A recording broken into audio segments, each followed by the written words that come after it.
Eu quero agradecer ao Fonacef e ao Fonacat pela organização do evento, nas pessoas do Paulo, que está aqui na mesa, da Cleide, cumprimentar a Érica, o Roberto, e, em especial, o Rogério, cumprimentar o Rogério, dizer que nós somos solidários à luta dos auditores fiscais do trabalho e temos sentido muito o que vocês estão sentindo, né?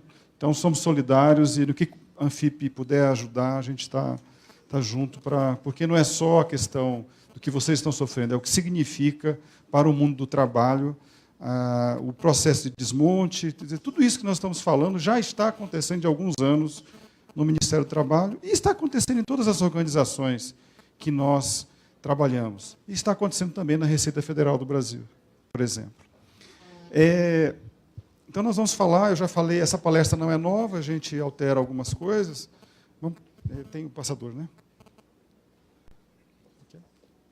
Aqui do lado. Vou abordar regime geral, o regime próprio, e aqui ontem o Charles da FENAFISCO falou um pouquinho sobre a reforma tributária solidária, o movimento que nós estamos encampando, e explicar para vocês por que a gente fala de regime geral num seminário de servidor público. Em primeiro lugar, porque na hora que é discutida a reforma ela vem inteira, e efetivamente, quando eu olho a 287, quem estava correndo riscos de não só de ter que trabalhar mais, não é essa a questão, ou de mudar a média, ou de mudar o cálculo.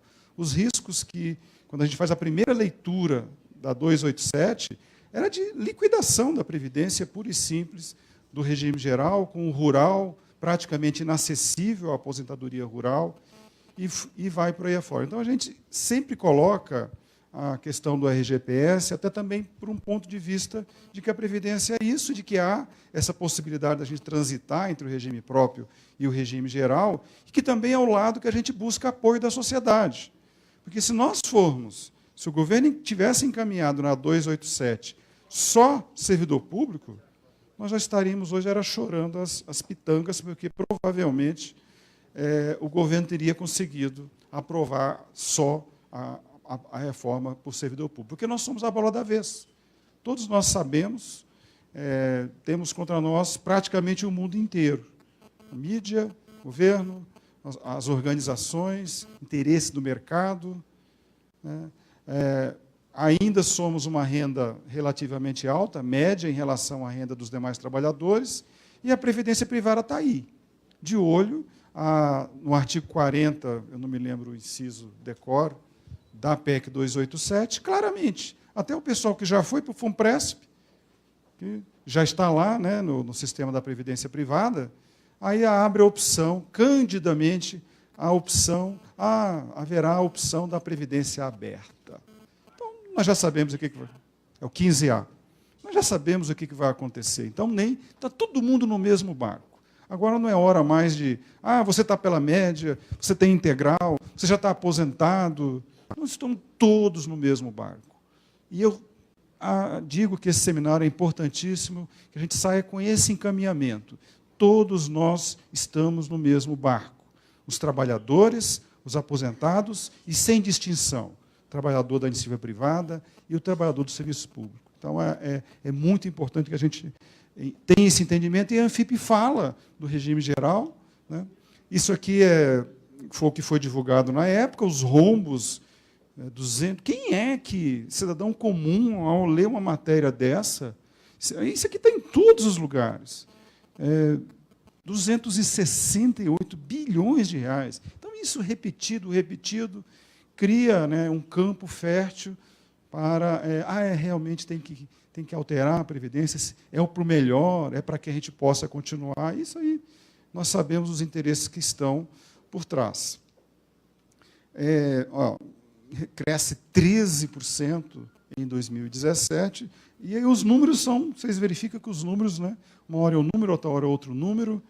E o que a Anfip tem feito ao longo, que tornou a Anfip famosa, desde o início dos anos 90, porque nós fazemos uma contabilidade, nós somos uma carreira que tem muitos colegas, que nós olhamos a contabilidade das empresas, fiscalizamos, Então a gente faz conta, fazemos conta. E onde nós buscamos esse respaldo ao longo de todos os anos? Na Constituição Federal. Ela ainda está em vigor. Mesmo que a PEC 287 tentasse, eu acho até que o governo deveria ter sido mais honesto e simplesmente ter mandado uma PEC, olha, acaba com a Seguridade Social, rasga, retira da Constituição Federal. Mas, enquanto ela estiver lá, nós temos um sistema de financiamento próprio, é um dos 3 orçamentos da República, é a grande novidade de 1988, da Constituição Cidadã, que vai fazer 30 anos, foi a criação do orçamento da Seguridade Social. E por que o Constituinte fez isso lá atrás? Porque na hora que se desenhou um modelo de proteção social, que não tem nada de diferente, nada excepcional, que foi inspirado nos países desenvolvidos, ele falou assim, ele pensou, olha, se eu deixar isso tudo na conta do orçamento fiscal, o governo de plantão poderá ficar tentado a desviar o dinheiro, a não cumprir as obrigações. Então, vou criar um orçamento à parte. Infelizmente, desde 1988, o passo seguinte é boicotar o orçamento da Seguridade Social. É transformar ele em letra morta, através das N emendas que, por exemplo... Mas o que está na Constituição está aqui, o 195 é muito claro. Eu tenho as receitas... E aí, como é que eu mudo? Para onde eu aponto? Foi. Tá. Então, a Anfip faz isso ao longo de todos os anos, desde com a metodologia que é a mesma a partir de 2005, a metodologia é a mesma. Aí nós temos aqui os números. De 2017 são preliminares. Aqui eu tenho a receita e, do outro lado, a despesa. E um dos problemas que a gente aponta sempre é... Eles sempre falavam do déficit do regime geral, do déficit do INSS, que era simplesmente fazer essa continha aqui. Ó. Eles pegavam o dinheiro da Receita Previdenciária, arrecadamos 374 e gastamos 557. Então, a conta inicialmente era sempre essa. Como é que você, desconhecendo o que diz o orçamento da Seguridade Social, o 195, que criou outras fontes. Então, isso foi usado, e só mudou recentemente, quando ficou praticamente impossível esconder a realidade do orçamento da Seguridade Social. Então, isso aqui é 2017, continua aqui, e nós chegamos aqui no ano passado a uns valores de receita de 780 bilhões de reais. Então, o problema da Previdência, da Seguridade Social, é esse. É muito dinheiro. Eu fico imaginando lá o cara, lá, o presidente sentado lá, e falei, meu Deus, um dinheirão desse aqui, eu tenho que gastar com o povo, tenho que gastar com saúde, tenho que gastar com assistência social, tenho que gastar com previdência. E quanto que gastamos? 837 bilhões, resultado, um déficit de 57 bilhões de reais. Isso aqui ao longo dos anos, de 2008 a 2017, nós verificamos todos esses anos. Aqui está 2009, vocês lembram, em 2009, a crise que houve, e vocês lembram o presidente Lula falando na marolinha, e é o que a gente percebe que realmente ele estava certo. Foi uma marolinha. E hoje nós estamos com um tsunami a nos assombrar diariamente. Então, houve a queda do resultado da Seguridade Social, mas já houve a recuperação e, ao longo dos anos, já a crise econômica batendo as portas, nós chegamos a 2 anos consecutivos de resultado negativo. Bom, aí vocês vão me perguntar, faltou dinheiro? Algum aposentado ficou sem receber o INSS? A saúde, bem ou mal, foi prestada? Bolsa Família. Eu não vou fazer aqui, comentar a gestão diária, que eles estão cortando os benefícios à torta e à direito. Mas ninguém que tinha o direito ficou sem receber. Então, aqui, na época que estava azul, o que acontecia com esse dinheiro? Esse dinheiro era guardado? Mas deveria, né? Ué, por que existem fundos? Existem fundos na Constituição dizendo a destinação que poderia ser dada a esse dinheiro. O que aconteceu esses anos todos com esse dinheiro? Esse dinheiro não ficou no caixa. Esse dinheiro foi gasto com outras finalidades. Os famosos desvios, ou legalizados com a desvinculação das receitas da União, por exemplo. E o que acontece agora, quando foram 2 anos, e 2018 também será negativo? O que aconteceu? Nada. Nada. Por quê? Porque o orçamento da Seguridade Social diz claramente: a Seguridade Social será financiada pela União, pelos estados e pelos municípios e pela sociedade, mediante as seguintes contribuições. Então, o que aconteceu nesses anos todos aqui, a União não colocou um único real do orçamento fiscal para custear as despesas da Seguridade Social. Ela fez o contrário, ela retirou receitas da Seguridade Social. E agora aqui, quando chega nesses 2 anos? Nesses 2 anos, o orçamento fiscal foi chamado a cumprir o mandamento constitucional. Mesmo porque, se precisar criar outra fonte, existe a autorização. Existe a autorização e nós já tivemos. Já tivemos, por exemplo, a CPMF, que muita falta faz hoje. Nós deveríamos ter aí de 70 a 80 bilhões de reais a mais no orçamento da Seguridade Social, com base na existência dela. 57, 54,5, esse número ele foi revisitado. Mas, vocês viram lá atrás, no início, não é 270? Então, vocês vejam que tem uma diferença muito grande entre o que é divulgado, a maneira que é divulgada e efetivamente o que a Anfip faz. A gente teve vários embates, o último foi na Comissão Mista de Orçamento, tivemos lá um embate bastante interessante, mas o governo, na questão da nossa metodologia, nós seguimos a Constituição. Dá um trabalho danado, porque essa numerária toda está escondida. Tem que buscar em várias fontes diferentes para chegar a esse número. Mas o que eu preciso dizer para vocês hoje, com toda tranquilidade, nós tivemos ao longo dos anos aqui, a gente teve esses problemas, então isso aqui é um problema da economia, é um problema, inclusive eu acho até que proposital mesmo, mas há plenas condições de voltarmos a retomar. A gente coloca isso como saldo positivo, mas necessariamente não precisamos de saldo positivo na Seguridade Social. O que é o orçamento? O que é a peça pública orçamentária? É aquilo que é acordado entre quem está lá no governo com a sociedade. Se tiver que manter déficit, e hoje nós estamos já no terceiro ano já de orçamento global deficitário. Vocês lembram no passado, quando a gente fazia o superávit primário, e diziam que se não fizesse o superávit primário, que o mercado ia não sei o quê, que a nota técnica ia não sei o que lá. E o que aconteceu? Nós estamos há 3 anos, praticamente, rodando com orçamento deficitário, e o Brasil? Aconteceu alguma coisa? Nós não continuamos trabalhando? É óbvio que nós não queremos que isso aconteça.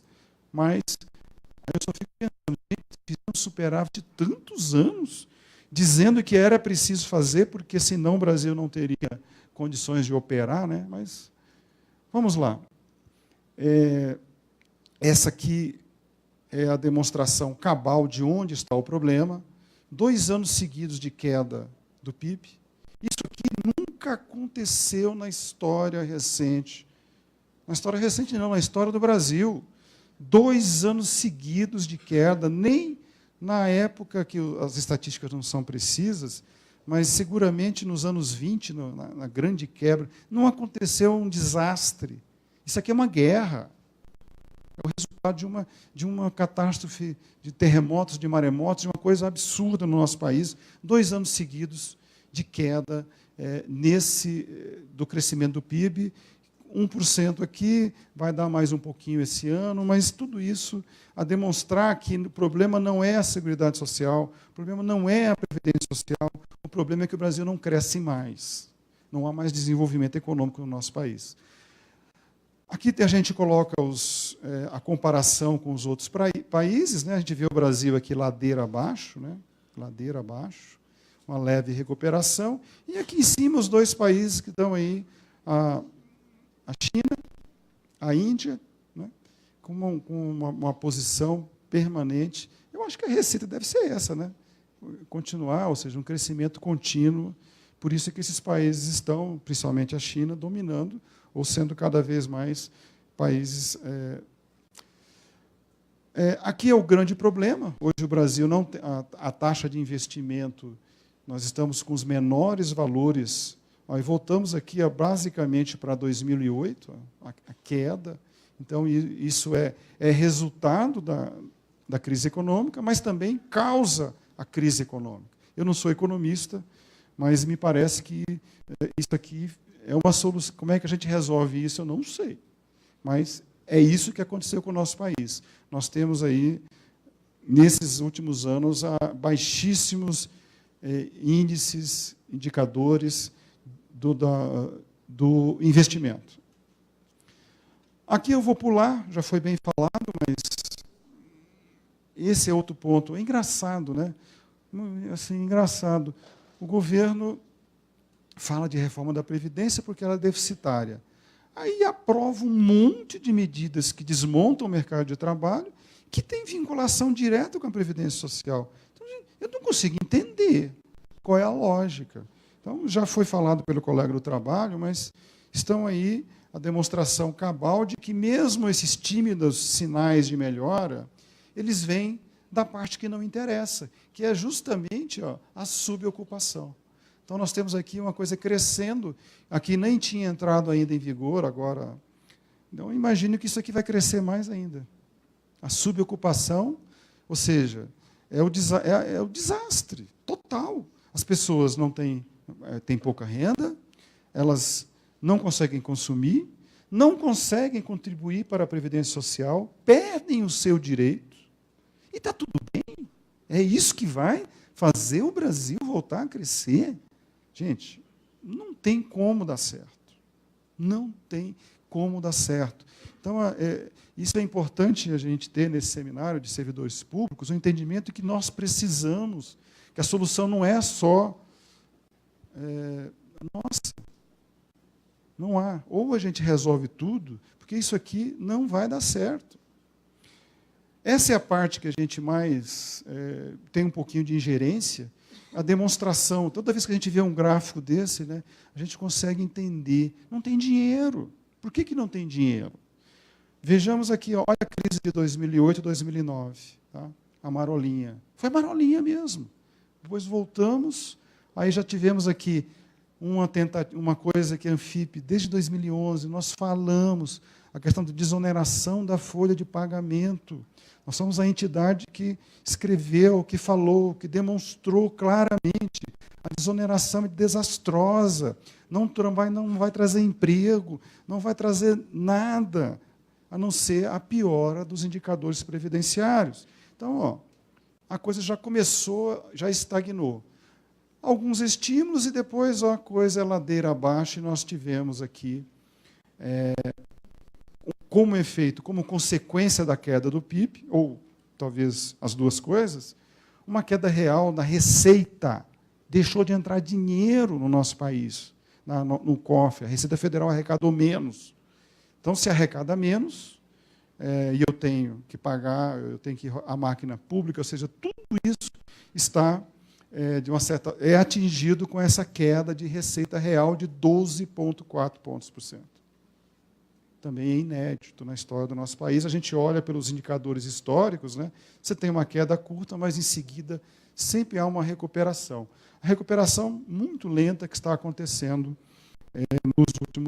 nos últimos meses e nesse ano.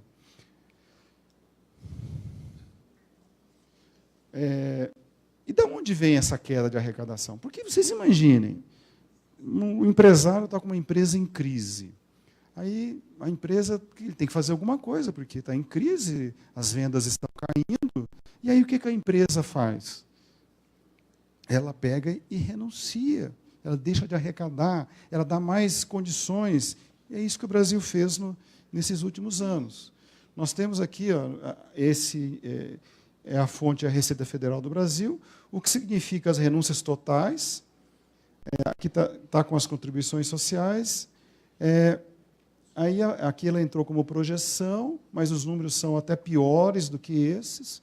Nós temos esses números aqui, ó, 263 milhões de reais no ano passado, foi mais, e a previsão para 280 bilhões de reais. Ou seja, a União, eu nem falei dos estados, que fazem a mesma coisa. Os estados estão em crise, o Rio de Janeiro está em crise, continua desonerando, continua dando benefício fiscal. Então, essa é a realidade do nosso país. A gente precisa perguntar. Tá? Isso aqui, olha, porque essas renúncias, elas, uma vez concedida, ela não é para o ano seguinte. Ela continua por mais e mais e mais anos. Então, hoje, se entrar um governo novo, ele vai enfrentar isso aqui por vários anos. Ele pode até, não, eu vou acabar com as renúncias. Tem um calendário aqui a ser cumprido para que isso aconteça. Tá? Então, nós estamos falando de números dessa natureza, 2 trilhões de reais. Inclusive de contribuições sociais, que têm finalidade específica. Elas servem para financiar a previdência, a saúde e a assistência social. Aqui nós temos outro ponto que a DRU, né, que aumentou, era 20, passou para 30, que foi aprovada em 2016, retroativa a janeiro de 2016. Sim, vocês imaginam aprovar uma emenda constitucional retroativa? Aprovaram. Aumentou de 20 para 30. Aí hoje eles falam, assim, é muito engraçado ouvir um ministro, como eu ouvi, está gravado numa audiência pública, ele simplesmente admite, agora com o déficit a gente não precisa mais da DRU. Nós vamos até abrir mão dela. Quer dizer, quando tem déficit, não precisa. Mas quando tem superávit, precisa. Então, é esse tipo de... As políticas públicas são discutidas nesse nível de cinismo. Isso pode ser cinismo. Então, o que eu fiz com esse dinheiro todo aqui? Na média, são 57 bilhões de reais ao longo de todos esses anos que foram subtraídos do orçamento da Seguridade Social. Quanto foi o déficit mesmo? Não foi 57? Ou seja, então, teoricamente, aqui, se eu tivesse... Na média histórica, a Seguridade Social, já com esses 2 anos, ela foi superavitária em 50 bilhões de reais. Bom, esse ponto aqui, eu vou aproveitar o pessoal do IBGE e saudar essa tabela do IBGE, anuário estatístico. Eu não me lembro quando ela foi refeita, mas ela tem um ponto que eu acho importantíssimo para a gente refletir sobre ele. O que se fala quando se discute previdência? A transição demográfica no Brasil foi muito rápida. Nós temos muitos idosos, e isso vai quebrar a previdência. Então, vamos lá. O que eles só falam? Eles só mostram os jovens e mostram os idosos. Não é esse? Olha, está diminuindo os jovens e aumentando os idosos. Mas esse gráfico ele revela uma coisa interessante. 78, a gente tinha população economicamente, assim, os jovens, 39%, o Brasil é um país de jovens, 39% da população. Como é que vai ser em 2060? 13%. Então, realmente, teremos uma diminuição drástica aqui, a partir de 2020, do número de jovens no Brasil. Aí, população acima de 65 anos. País de jovens, poucos idosos, 3,9%. Com as projeções chegando a 26,8%. Então, eles só mostram isso. Falou, olha, vai sair de 4% para 26% o número de idosos e vai quebrar a Previdência. Ok? O que eles escondem? O que movimenta a economia? Quem é que trabalha? Esse pessoal é escondido, não é, Juliano? Esse pessoal não é falado. Essa turminha está aqui, ó. População em idade ativa, que é quem trabalha, quem segura o piano. A gente sabe que os fiscais do trabalho sabem que, infelizmente, tem muitas crianças pelo Brasil que estão trabalhando. Tá? Mas, seguindo a metodologia do IBGE, em 78, nós tínhamos 57% da população brasileira em idade ativa de trabalhar. No ano 2000, 64,8%. Em 2020, 67,2%. Espera aí, mas o que eles falam? Gente, vocês estão entendendo que o problema do desemprego vai piorar? Por quê? Porque está entrando mais gente no mercado de trabalho, vai continuar entrando. Nós vamos chegar em 67%, lá para 2040, que vai baixar para 65%, e em 2060, o ano fatídico, que a CPI, que a PEC 287, o relator colocava em 2060, aquele cenário pavoroso. O que vai ter em 2060? Nós teremos 60% da população brasileira em idade plena de trabalho. Então, cada 6 brasileiros vão ter que, em tese, sustentar 4 brasileiros que não podem trabalhar, ou porque são crianças, provavelmente vai ser uma criança e 3 idosos. E eu digo para vocês, mas o que tem? Ó, em 78 era 57, em 2060 vai ser... Qual é o problema do Brasil? O problema do Brasil são os idosos que vão sobreviver? São as crianças que há uma tendência de precisarmos de menos escolas, talvez escolas melhores, né? Melhor, vamos alterar para isso, né? Que poderão ter uma população menor para atender. Então, o problema no Brasil está aqui. Ó. Então, nós precisamos isso. Nós precisamos de um projeto brasileiro, nacional, de desenvolvimento, porque eu tenho que colocar esse pessoal para trabalhar, pessoal. E não adianta pensar que serão empregos de baixa qualificação. O futuro do mundo do trabalho é empregos de alta qualificação. Precisamos investir maciçamente em educação, capacitação. Isso só se dá se nós tivermos um projeto de país, um projeto nacional, porque a coisa... Se hoje a taxa de desemprego não vai baixar por decreto, com tudo isso que foi feito, com toda essa política, não vou nem dizer equivocada daqui a pouco, a política econômica atual que vem sendo desenvolvida nesses últimos anos. Entenderam? Então, essa transparência, ela serve na hora que a pessoa vier falar, não, mas nós temos que fazer a reforma da Previdência porque seremos um país de velhos. Tá. O que eu vou fazer com esse pessoal aqui? Ó? Será um país de velhos aqui? Se eles não tiverem trabalho, vocês já imaginaram? Aí sim vai ser complicado. Bom, eu nem vou falar das projeções do governo, a gente falou muito sobre isso na época, e foram totalmente desmoralizadas, o governo não tem nenhuma projeção. Outra coisa interessante, né? A gente sempre, lá na FIP, nós sabemos disso. Toda vez que se discute reforma da Previdência, olha o que acontece. A corrida às aposentadorias. Olha o que aconteceu agora. Corrida às aposentadorias. Então, é isso. Tá? O governo anuncia uma reforma catastrófica, o cidadão fica com medo e corre no INSS. E corre no recursos humanos. Aí, às vezes, recebe uma aposentadoria menor, mas tem medo. E é engraçado, porque o governo é perfeito para cumprir acordos com os empresários. Nunca descumpre. Para privatizar, temos que cumprir os contratos, as cláusulas de reajuste anual, mas quando é para cumprir o contrato com o cidadão brasileiro, ele é o primeiro a não cumprir. E é o primeiro a fazer. Aí acontece isso. Nós temos uma corrida às aposentadorias, como aconteceu agora recentemente, nesses últimos 2 anos. Bom, a questão do regime próprio. Esses são os números, né, os quantitativos, aqui é no Executivo Federal. Nós estamos aqui com o percentual de 50% ativos e os demais entre aposentados e instituições de pensão. 1.273.000 civis. Tá? Porque militar... sequer se cogita falar em reforma para militar. Né? É impressionante também, é outra coisa que a gente nota. Né? Parece que é um tema proibido.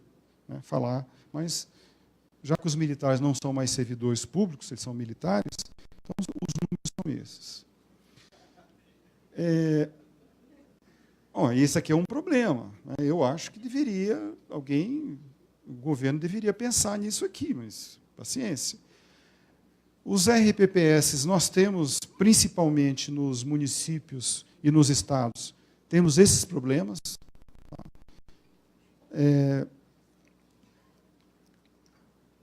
Precisa de reforma da Previdência para servidor público federal? Não. A reforma já aconteceu. Foi em 2003. Hoje, para o bem ou para o mal, já foi feita a reforma. Não há nenhuma necessidade de se fazer uma nova reforma da Previdência. Não há necessidade, porque o regime próprio federal já está totalmente equalizado. Esses números aqui, Secretaria de Planejamento, demonstram a despesa, está vendo? Aqui, de uma maneira bastante... Nós sabemos que nós sentimos no bolso, né? Ao longo dos anos, a coisa vem, né, bem estável. O déficit em valores nominais, que é a diferença entre o que se arrecada, e esse é um dos problemas que nós temos quando levamos esse assunto para a sociedade, de tentar dizer para a sociedade que a gente paga 11% sobre o total da remuneração, que a maioria dos servidores não tem o teto do regime geral, mas é uma discussão difícil de ser feita, e os valores nominais, eles não são, quando se coloca a projeção de longo prazo, nós temos o quê? Essa diferença, não digo nem déficit, porque a gente teria que fazer uma palestra só para falar sobre o RPPS, mas a diferença entre o que se arrecada da gente, inclusive do aposentado, que no INSS ele não paga,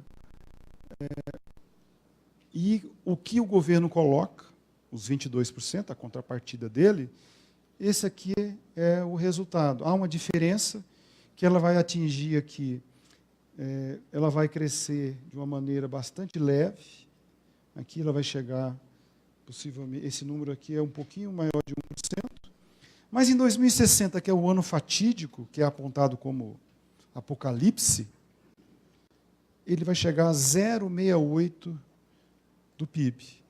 Então, é um número absolutamente que eu digo para vocês, o regime próprio do servidor público federal não tem nenhum problema de financiamento de longo prazo. Está acabando também. Além do que, quando chegar aqui em 2090, nós temos aqui totalmente resolvido o problema do RPPS nos moldes em que se encontra. Eu vou concluir. Aí da PEC 287 já houve a fala já houve a fala. Tá, vou passar rapidamente. Bom, aí essa aqui eu vou terminar por aqui. Várias pessoas que estão aqui devem ter militado na época em 1995 a 1998, quando nós enfrentamos a PEC 33, né, do governo neoliberal de Fernando Henrique Cardoso. Não é isso? Que o modelo era o modelo chileno. O modelo que presta para o Brasil é o modelo chileno. E aí, ao longo desses 95, já são 30 anos praticamente, que foi implementada a reforma de Pinochet. Lembra? Foi Pinochet que fez a reforma chilena. O que está acontecendo lá hoje? Sem a Previdência Pública, Chile tem suicídio recorde entre idosos com mais de 80 anos. Lá, nem o salário mínimo que eles querem desconstitucionalizar é garantido à Previdência, não é mais pública, privada, seja lá, é garantido como mínimo de subsistência para os idosos. É isso aqui que nós evitamos acontecer com o Brasil, e é isso aqui que eles querem tentar de novo fazer no Brasil. Entregar, privatizar, destruir a Previdência Social, simplesmente porque é um gasto muito alto. Eu gasto muito com Previdência no Brasil. Ué, se é agora o momento em que a gente está tendo direito à aposentadoria, para mim, então agora é a hora de de receber aquilo. Pouco ou muito, nós pagamos ao longo de todos esses anos, e o governo deveria cumprir esse contrato, e isso aqui, vamos já dizer que não vai acontecer no nosso país. Nós não vamos deixar que a Previdência Social, que reduziu a pobreza no país, o índice de pobres que tem a aposentadoria é baixíssimo no Brasil. E olha que ganha a fortuna de um salário mínimo. Tá? Mas o índice de pobres no Brasil, de miseráveis, graças à Previdência Social, é reduzidíssimo. Infelizmente, tem aumentado por outros motivos. Um deles é o desemprego, que faz com que o núcleo familiar seja estendido. Muita gente tem hoje, morando até com eles, filhos e netos que já tinham saído de casa. Né? Então, é esse modelo de previdência social que está na Constituição de 88, que nós viemos aqui defender. Não só o nosso, do regime próprio, mas o do regime geral, o que está na Constituição de 88.